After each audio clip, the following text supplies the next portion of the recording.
Hi everyone. Today I thought we'd talk a little bit about myself. Welcome back to my channel, by the way. Talk a little bit about myself and have a look at the costings of some of the trips that I made last year.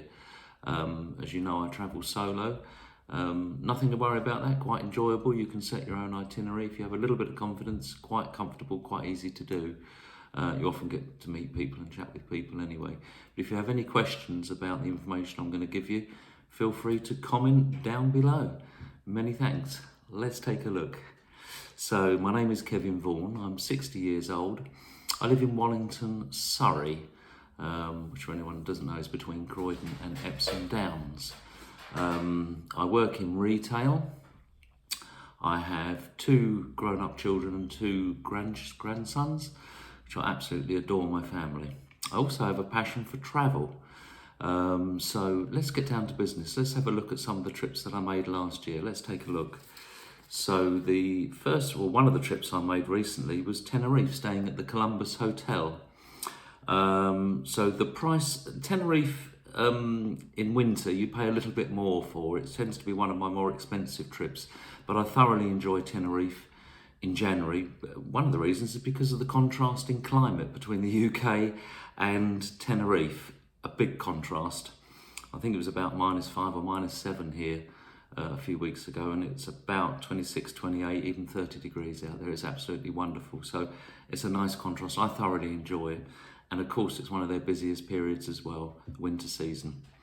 So that trip, which as I say is one of my most expensive, including return flights, 15 kilograms of luggage. The flights were with EasyJet. Transfers from the airport to the hotel and hotel back to the airport, breakfast and evening meal, staying at the Columbus Hotel, a 3-star hotel. This was all booked through On the Beach, a company I've been using for many years. Fabulous company, easy to navigate websites, and one of the cheapest I found. So that entire trip for 8 days, 7 nights cost me £720. Spending money, obviously I only have to buy lunch and drinks and a few gifts. I usually allow €50 a day. To be honest with you, I usually come back with money. I think I came back with €100 this time. So you're not spending a lot when you're out there because your breakfast and your evening meals all included. I find that a good saving. And it certainly works for me rather than going out every day. I think I went out once for an evening meal. But generally it suits me to have my breakfast in the hotel and my evening meal. You'll certainly make big savings that way. Obviously you can eat out if you want to. One of the other trips was Edinburgh, staying at the Hub by Premier Inn. Fabulous little hotel right down by the Royal Mile, East Market Street I think it was.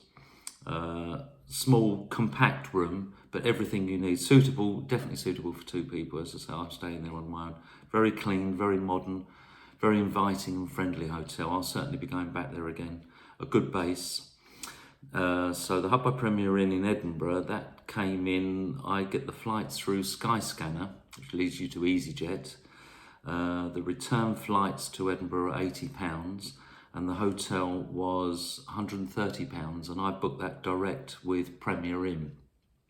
So a total cost there of £210.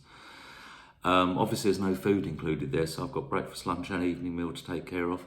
I usually allow about £50 a day for those items and incidentals. One of the other trips, of course, was Durham City. Thoroughly enjoyable, very historic city.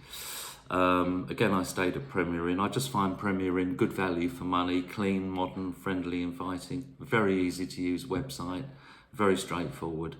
So Durham City, I stayed at Walkergate, down near the right by the river.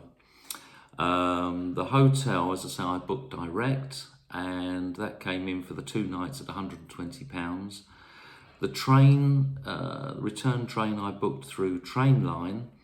Departing from London King's Cross, that came in at £90 return, and I know that's good value because I think I was speaking to the ticket office at Durham on the way back, and the gentleman in front of me was booking a single ticket to London, and I think he paid £87 for a single ticket. So I had a return ticket for £90, which I think is good value.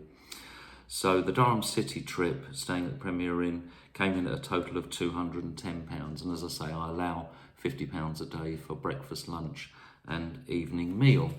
So that's those 3 trips there. Everything's done on a budget. I'm not looking to see how much money I spend. I'm looking to see how much money I can't spend, or I won't spend. All these trips are thoroughly enjoyable.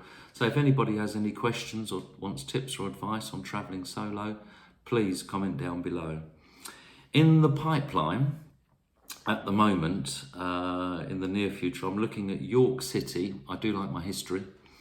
Looking at York City. Also in May, I have a trip booked to Crete. I've never been there before. I think it'd be quite hot in May. I'm also looking at Inverness, slightly influenced by Kevin's, Scotsman in Tenerife, Kevin's video. Again, quite a historic city. And later in the year, of course, Almeria in Andalusia. And of course, there'll be 1 or 2 little bits in between. So that's about it, really. Anybody got any questions, as I say, please message down below. That's about it. Thanks for watching.